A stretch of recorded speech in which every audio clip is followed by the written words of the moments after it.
So I'm going to be checking out a probably the least known NES emulator in existence, and it's a little NES emulator called Nes-Lord, and this was released in 1997.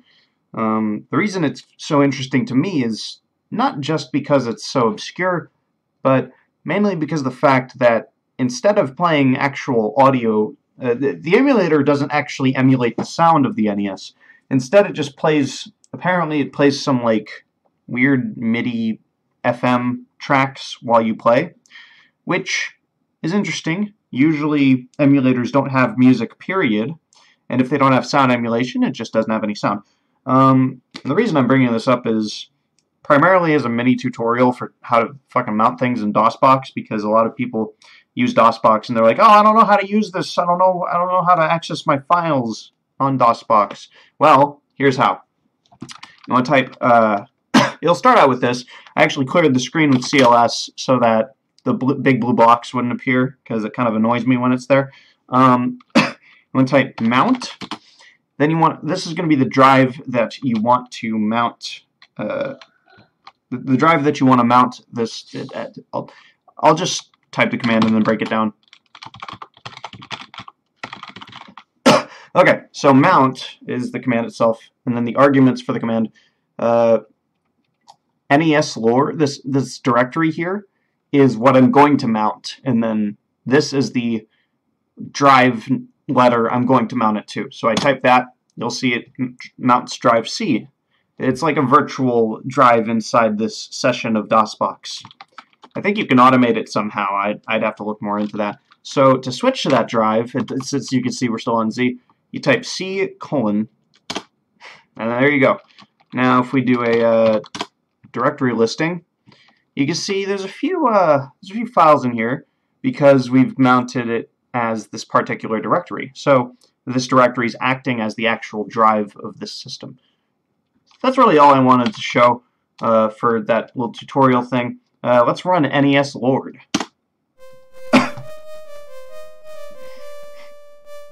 Let's just chill to this music.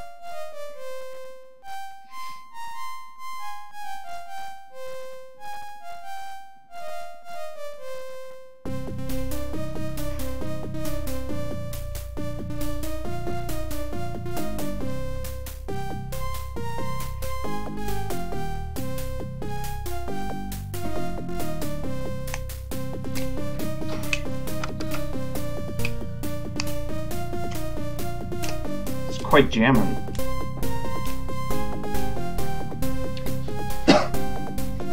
Yeah. Does this just loop? I don't know if this just loops, but I'll keep jamming for a bit. Okay, I think that just loops, so let's press enter. And it switches it. Love that bass line. Oh man, this sounds beautiful, actually.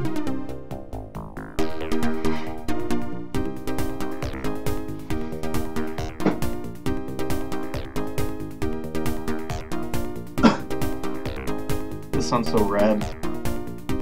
I want to remix this. Oh.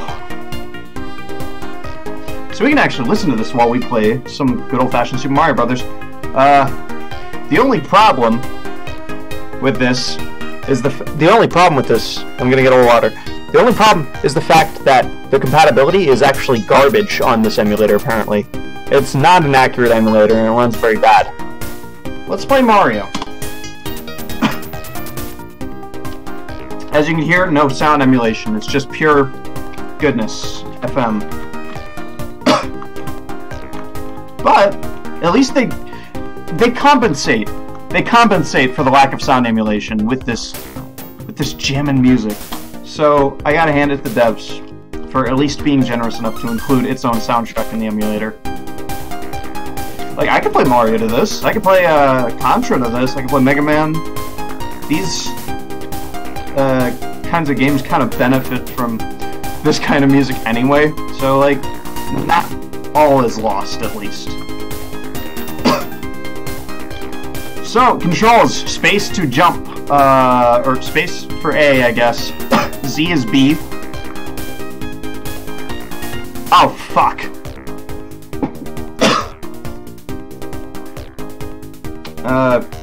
Still pretty slow. I'm just gonna speed run, boys. I'm a little bad at Mario, and oh my god. I'm bad at Mario, and it doesn't help that this is an inaccurate and slow emulator. I don't like the way the colors look on this, can I just say that? Like, these colors look very interesting, and not in a good way, in that they look pretty different. Wait, hold on, I need to see if I can do something real quick. Not that, fuck, oh my god. And I think that's, game over. Oh, no? Okay, cool. Can I... Not quite. I can't moonwalk. Oh, fuck.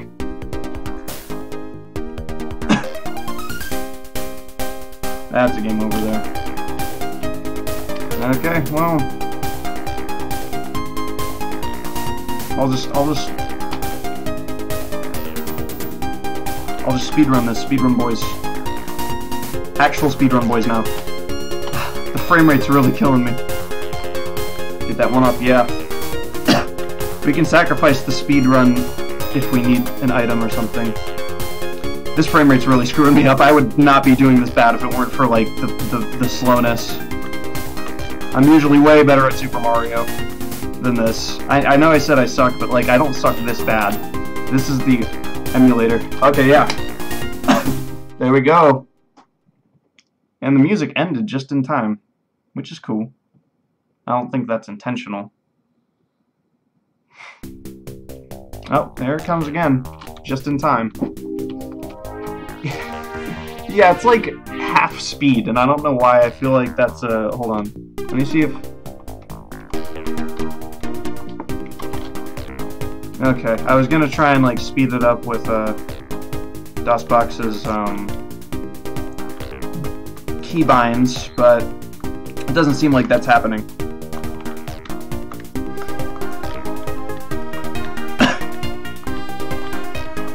I'm not gonna go get those coins. This is too tedious. How'd you like that slide, bros? Oh god.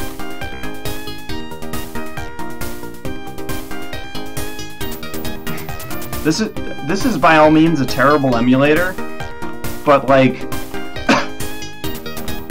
it's not. It makes up for it with the jammin music, I think. And also just the general, I'm not going to play through like 4 zones of this shit, so. Let's see if we can just beat it. See if we can beat this. I'd be very surprised if I could actually...